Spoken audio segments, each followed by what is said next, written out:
তাকওয়া চ্যানেল, সত্যের সন্ধানে।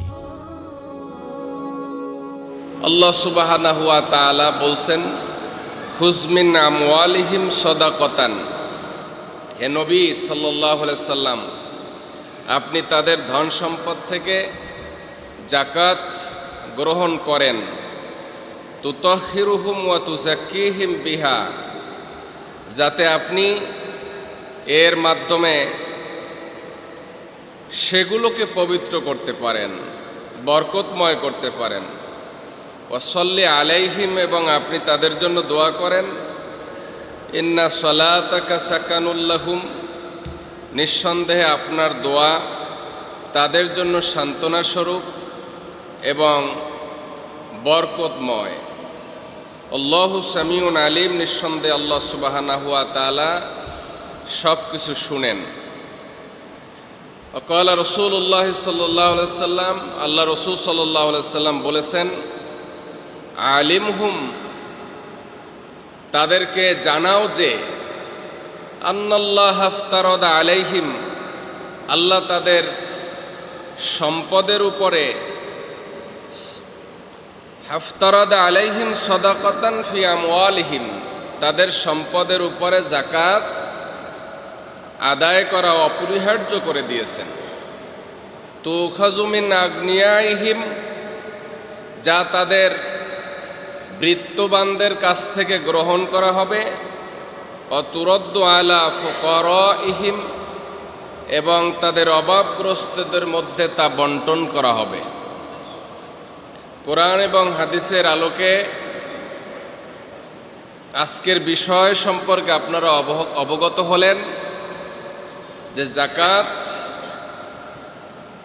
একটি অপরিহার্য এবং বাধ্যতামূলক বিষয়। পবিত্র কোরআনুল কারীমে নামাজের সাথে সাথে যাকাতের কথা বলা হয়েছে বহু জায়গায়। নামাজ আদায় করে যাকাতকে স্বীকার করে না, এমন ব্যক্তি মুসলমান নয়, এমন ব্যক্তি হচ্ছে কাফের। যাকাত অস্বীকারী ব্যক্তি কাফের। সমাজের মধ্যে অনেক লোক আছে যারা নামাজে খুব বিনয়ী, আন্তরিক, কিন্তু যাকাতের বিষয়ে ডোন্ট কেয়ার, কোনো গুরুত্ব নাই। অথচ নিজেদেরকে তারা পরহেজগার মানুষ মনে করে, মুত্তাকি মনে করে, আল্লাহওয়ালা মনে করে, অথচ ইসলামের দৃষ্টিতে, কোরআনের দৃষ্টিতে তারা মুসলমানই নয়, তারা হলো অস্বীকারী কাফের। যাকাত আদায় না করা কবিরা গুনাহ। সম্পদের ওই অংশকে যাকাত বলা হয় যা আল্লাহ সুবহানাহু ওয়া তাআলার পথে ব্যয় করা মানুষের জন্য আল্লাহ সুবহানাহু ওয়া তাআলা আবশ্যকীয় করে দিয়েছেন, ফরজ করে দিয়েছেন। আল্লামা ইবনে তাইমিয়া রহমতুল্লাহ আলাইহি বলেছেন, যাকাত দিলে যাকাতদাতার মন ও আত্মা পবিত্র হয় এবং তার ধন সম্পদ বৃদ্ধি পায়। সুবহানাল্লাহ কন। বিশ্বাস হয় আমাদের? যাকাত দিলে তো সম্পদ কমার কথা, কিন্তু আল্লাহ বলছেন কি? যাকাত দিলে সম্পদ বাড়ে। যাকাত দানকারীর মন মানসিকতা ও ধ্যান ধারণা বিস্তার লাভ করে। লোকটা, তার যোগ্যতা বেড়ে যায়, তার আন্তরিকতা, ধৈর্য, প্রজ্ঞা শক্তি বেড়ে যায় যাকাত দেওয়ার মাধ্যমে। আল্লাহ তাআলা সূরা তওবার 103 নম্বর আয়াতের মধ্যে বলেছেন, খুয মিন আমওয়ালিহিম সাদাকাতান তুতাহহিরুহুম ওয়া তুযাক্কিহিম বিহা, তাদের কাছ থেকে যাকাত আদায় করেন এই উদ্দেশ্যে যাতে আপনি তাদেরকে পবিত্র এবং পরিশুদ্ধ করতে পারেন। যাকাত আদায় করা আমাদেরকে কষ্ট দেওয়া নয়, বরং আমাদের মধ্যে যে অপবিত্রতা আছে সেই অপবিত্রতাকে পবিত্রতায় রূপান্তরিত করার উদ্দেশ্যে আমাদের কাছ থেকে যাকাত আদায় করতে নির্দেশ দিয়েছেন কে? আল্লাহ পাক রব্বুল আলামিন। যাকাতের বিধান একটি বই আছে। বইটার লেখক হচ্ছেন বিশ্ববিখ্যাত একজন ইসলামী স্কলার আল্লামা ইউসুফ আল কারজাবি। আল্লামা ইউসুফ আল কারজাবির পরিসংখ্যানে পবিত্র কোরআনে জাকাত শব্দটি 30 বার উল্লেখ করা হয়েছে। কয়বার? 30 বার। এর মধ্যে 27 বার উল্লেখ করা হয়েছে নামাজের সাথে একত্র করে।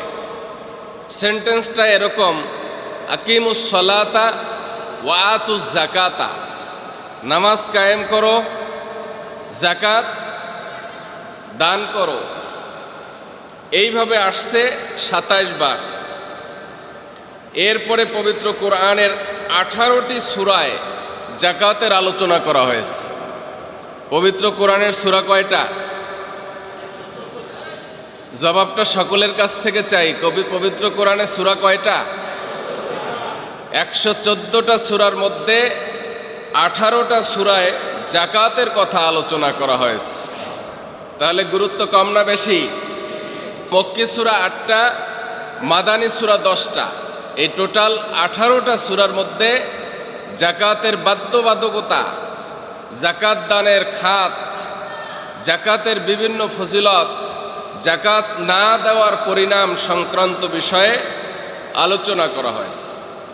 জাকাত আদায়ের জরুরাত এত বেশি যে জাকাত না দিলে যে পরিণাম বহন করতে হবে তা যদি কেউ ঈমানের সাথে, ইয়াকিনের সাথে, বিশ্বাসের সাথে শুনে এবং মানে, তাহলে সম্পদশালী এমন কাউকে খুঁজে পাওয়া যাবে না যে ব্যক্তি জাকাত আদায়ে গাফেল থাকে, জাকাত আদায়ে ডন কেয়ার থাকে, এরকম কাউকে খুঁজে পাওয়া যাবে না। জাকাত আদায়ের কোরআনিক নির্দেশগুলো আল্লাহ পাক রব্বুল আলামিন এইভাবেই করেছেন। এগুলো কারো কথা না, আল্লাহ রব্বুল আলামিনের কথা। আল্লাহ বলছেন ওয়াকিমুস সালাতা ওয়া আতুজ যাকাতা, তোমরা নামাজ কায়েম করো এবং যাকাত প্রদান করো। আমরা যারা নামাজ আদায় করি তারা যদি মনে করি যে আমরা তো নামাজ ঠিকঠাক মতো পড়ি, আলহামদুলিল্লাহ, যাকাত না দিলেও এটা আল্লাহ মাফ করে দিবে, এটা কি হবে? আরো জোরে বলেন, হবে? রাসূল সাল্লাল্লাহু আলাইহি সাল্লামকে যাকাত উত্তোলনের নির্দেশ দেওয়া হয়েছে, অর্ডার করা হয়েছে। আল্লাহ পাক বলছেন যে খুযবিন আমওয়ালিহিম সাদাকাতান, আপনি তাদের সম্পদ থেকে যাকাত আদায় করেন। এই আদায় করা শব্দটা কঠিন নাকি সহজ? আদায় করার মানে হলো কেউ যদি না দেয় তাহলে জোর করে নিতে হয়। এটার নাম কি? আদায় করা। আদায় করার মানে হলো যে তুমি দিবা না, তোমার কাছ থেকে কিভাবে নিতে হয় এটা আমার জানা আছে। এটা কি আল্লাহর জানা আছে না? কথা বলেন। যাকাত যদি তুমি না দাও তাহলে কিভাবে নিতে হয় এটা আমার জানা আছে। তোমার সম্পদের উপরে আমি এমন গজব দিমু, তুমি তো দিতে 2.5%, কিন্তু আমি তোমার 100%ই যাকাত নষ্ট করে, সম্পদ নষ্ট করে দেব। তাহলে এটা হলো আল্লাহ বলছেন যে তুমি যদি যাকাত না দাও তাহলে তোমার কাছ থেকে কি করব? আদায় করব। আত্মাকোয়া চ্যানেল, সত্যের সন্ধানে।